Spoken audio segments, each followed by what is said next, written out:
All right, now to a story which, I don't know, in normal times might not have been a big deal, but I think is a big deal because it speaks as to, well, the hypocrisy of certain woke government policies and also to what we are as a country and what we value as a country. Wool advocates, shall we call them, farmers, people who grow wool via sheep, that's how it's done, in case you don't know, kids, in case you've never been to a farm, are outraged that a major government contract for carpeting or floor covering in 800 New Zealand schools, the preferred supplier of the floor covering has been named as an American firm which makes synthetic floor coverings, square floor tiles. I think we might actually, they might be the sort of thing we've got here at the platform. But if you want to access a government fund for flooring or refurbishment of your schools, the supplier you have to use is an American firm that basically makes nylon carpet squares. They're called, that's what they are, nylon carpet tiles. And a whole bunch of Kiwis are saying that is crazy. We are one of the greatest wool producers in the world. We are expert at that. We build this or make this stuff here, and this sends all the wrong signals. We're going to put a whole lot of carpet tiles made out of petroleum on a ship or in planes and bring them to New Zealand. It is sort of coals to Newcastle. So what has gone on here? And what I'm also going to ask the question today, can this decision, this idea, be turned around? And we are joined now by the guy who kicked all this off, and good on the AM show, hat tip to them. They got into the story yesterday. Good enough for us to follow it today. We're joined by Tom O'Sullivan. He is the General Manager of the Campaign for New Zealand Wool, and he is on the phone now. Tom, welcome to the platform. Nice to have you with us. Morning, Sean. How are you? Very well, thank you. Tell us a little about the Campaign for Wool New Zealand. What are you exactly? Yeah. Well, I work, as you said, for the Campaign for Wool New Zealand Trust. We're a charity. We're a global charity. So originated the other countries involved are the UK, Australia, South Africa, and us. And our mandate, Sean, is around the education and awareness of wool. And so we're just out there promoting, natural fibre wool and all the attributes that wool has. So this story at the moment for us, I think hang on, Tom, can we back up the bus a little bit? Sure. The charity, so who pays the money to the charity? Okay, so we've been in existence, Sean, to give you a bit more background, since 2010. We are funded here in New Zealand by a small contribution from farmers. So we get about, depending on the wool buyers, but the wool buyers that support us will contribute from the farmer about 1 cent a kilo. So we get an annual subscription, I guess, and with that, our whole mandate, as I said, is around education and not awareness. Suggesting anything untoward. I always just like to know, you follow the money, figure it. You're a farming lobbying organisation that's set up as a charity, and you've got branches or sister organisations around the world. Is that fair enough? Absolutely, yep. Okay, all right, we've got that good and clear. All right, Tom, what do you guys know about this contract? Because I see various officials in the government coming back saying, it's not quite like what it seems, etc., etc. These schools can use other suppliers. What is your understanding of the deal that's been done here?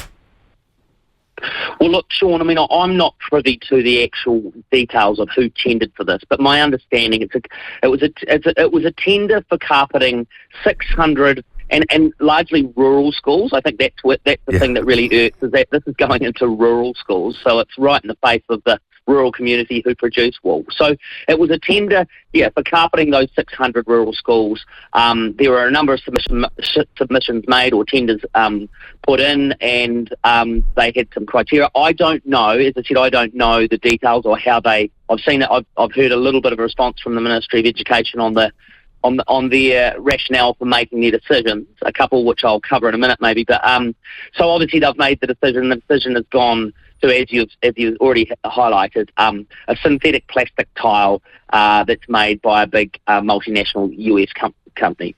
Is there anything natural in these tiles, do you know? Anything organic? Or is it all made in a test tube or in a lab? I'm pretty sure they'll be 100% plastic. So, and I think that's something that a lot of consumers don't quite realise. I mean, it's amazing that I think the stats today, even in New Zealand now, is about 85% of carpets that are bought in New Zealand are synthetic, or they call them solution-dyed nylon products. But at the end of the day, Sean, they're plastic. Plastic. It's plastic carpet. All right. Yeah. Are there some instances, Tom, and let's be honest here, yep. I mean, I quite like plastic for a number of things. It's very useful for all sorts of packaging and medical uses and things.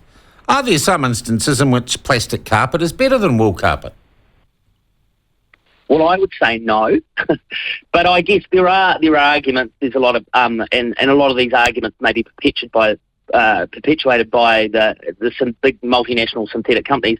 But I noticed for this 10-year tender, a couple of the reasons they've listed as why they've gone for a plastic tile instead of a woolen one. One was recyclability. But Sean, I think the reality here is recyclability is a bit of a marketing spiel.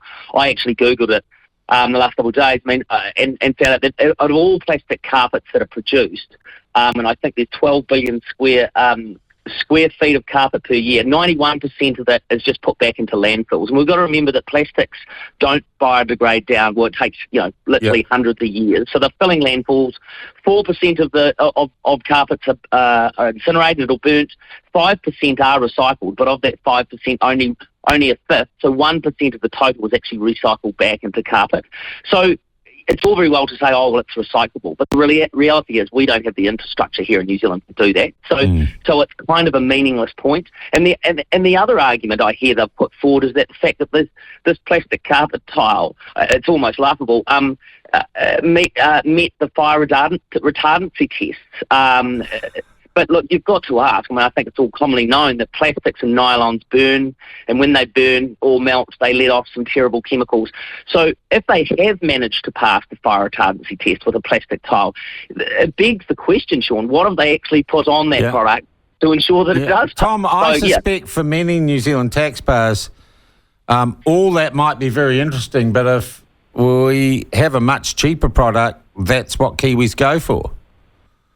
Well, yes, and I think that was their other argument. They were asked, I have heard they've been asked, was it a price thing? And they have said, no, price was a factor, but not a driving factor. And I do know that there were wool options put forward, and I do know that at least one of those was fairly, the pricing was fairly comparable to synthetic options. So I don't think price was a major.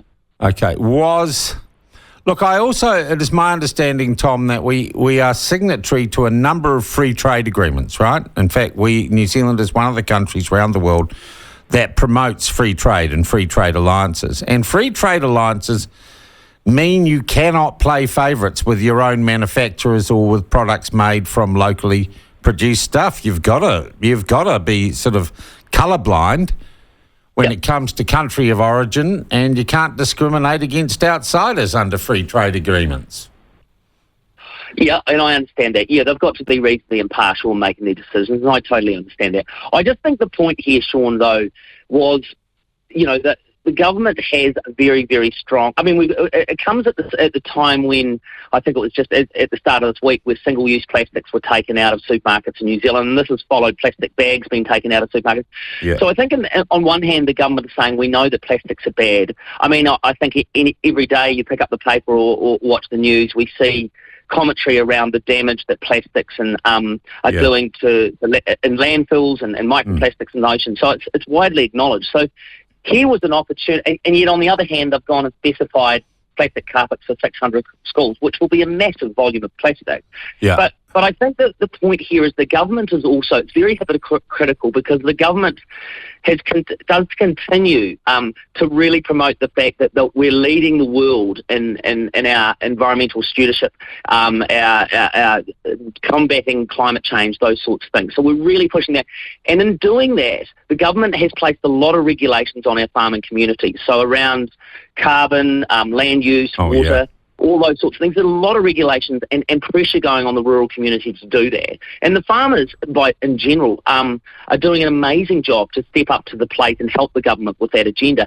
So I think the thing that would really grate the rural community, and a lot of New Zealanders listening will know about this matter, is the fact that here was a perfect opportunity for the government to sort of maybe take into consideration the amount of work that the rural community does to support that environmentally friendly agenda they're promoting, and give a little back. So it's a real kick in the guts, I think, to these, especially these rural schools, and I see some of them are enviro schools, and here they have to go, sit down on the government has also said that you don't have to use these nylon tiles. I presume you do not get access to this particular fund for refurbishment if you don't use these tiles, but you can go and pick anything you want. You can put a Persian rug down on the Primer 1 classroom. Yes, I think you're right. I think they have said, look, you don't have to use it. You can go and buy your own. But I mean, I think it's widely known that their budgets are pretty tight. So. Yeah. Interesting text here, Tom, I want to run past you. Morning, Sean. I'm trained as a floor layer. Vinyl carpet tiles like you're talking about. The bonus of carpet tiles is they're easier to replace and cheaper as you replace one instead of having to clean all the carpet or replace a whole room. They need to make a carpet tile out of New Zealand wool. I'm a farmer also now. I can see both sides. Is there a wool equivalent carpet tile? Yes, there is. I know of two that are manufactured and sold here in New Zealand, and I do know for a fact that one of them was part of this tender. So a wool carpet tile option was on the table. So we do have a like-for-like alternative that was Kiwi-made and wool. Correct, we do. We do. So really there are two issues here. There is buy New Zealand made, which I think we have some problems with in terms of our trade agreements. And there is basically petrochemical-based product or natural product, organic product. And I'd say that second one is the issue that is more, perhaps in terms of hypocrisy, compelling. Tom, do you seriously believe that this decision can be turned round, or is the indication the government is saying, so what? Look, my understanding, again, Sean, I don't know the details of the whole process, but I understand from what the Ministry of Education has said is that the deal has been done, it's been signed. Having said that, I have been contacted by the Ministry and they want to have a chat to me today. So not that I'm involved with the tender, but I'll be interested to see what they have to say. Look, I think if there was an option for them to maybe reconsider this and look at us and relook at it, we would love that to happen. I would say, Sean, look, in my role, I do work with the government. We have had some good support from MPI in trying to help drive the wool thing. So it's not to balance the argument a little bit. This is they are helping in one hand, but again, maybe a bit of miscommunication in the halls in Wellington, and the fact we've got MPI helping us, and we've just, as an example, we've got a Walls and Schools program, which is an amazing program that we do, and we've just refurbished and relaunched it, whereby we've got 2 shipping containers full with amazing things on wool that travel around the country and kids learn about wool. So on one hand, we've got the government, they co-funded us in helping refurbish those 2 containers. So on one hand, they're giving us money to help promote wool, and yet on the other hand, down the hallway, they've got their colleagues who are doing maybe the opposite. Tom, I've got another text through. It says price wool versus nylon, please. So what is the price differential? You don't know? Look, I don't know, but at the point I made before, I do know there are carpet tile alternatives out there, wool carpet tile alternatives that aren't significantly more. Yes, they may be more, but not significantly more. Yeah. Are you surprised at the public reaction to it? Because it seems to have touched a nerve. I'm not surprised. I think it, particularly for the rural community, that the rural community in New Zealand are having a pretty brutal time at the moment. They're doing a lot. I think that compliance, the amount of compliance coming on them, is a real burden for And I have been a farmer myself, so I know this firsthand. There's a lot of regulations coming on around this environmental piece, but also farming has been tough in recent times with weather events and other things. So, really brutal. So I just think I'm not surprised, and I'm probably surprised the amount of reaction. I mean, my phone has been running hot since I spoke yesterday, and all sorts of people ringing up and commenting to me about how annoyed they are at this. So, look, it's just not a good look, and I just think the government here has dropped the ball on this one a little bit. All right. Do we know, by the way, what this contract's worth or might be worth? Look, I don't know, but it will be millions of dollars, if not tens of millions of dollars. Yeah, which could stay in the country rather than go offshore. Yep. Tom, really interesting issue. Lovely to talk to you, and I imagine actually this isn't over quite yet. We may be talking to you again in the near future. Yeah, well, I think I'd probably finish on, Sean, in the fact that whilst the government have made this, what I would say, and I think a lot of Kiwis would say, a very backward-looking decision, what I would say is on a more of a positive note. The wool industry is, certainly the strong wool industry is struggling a bit. But in my role with the Campaign for Wool, in the last 12 months, it's amazing how much more interest we're getting from commercial entities and consumers.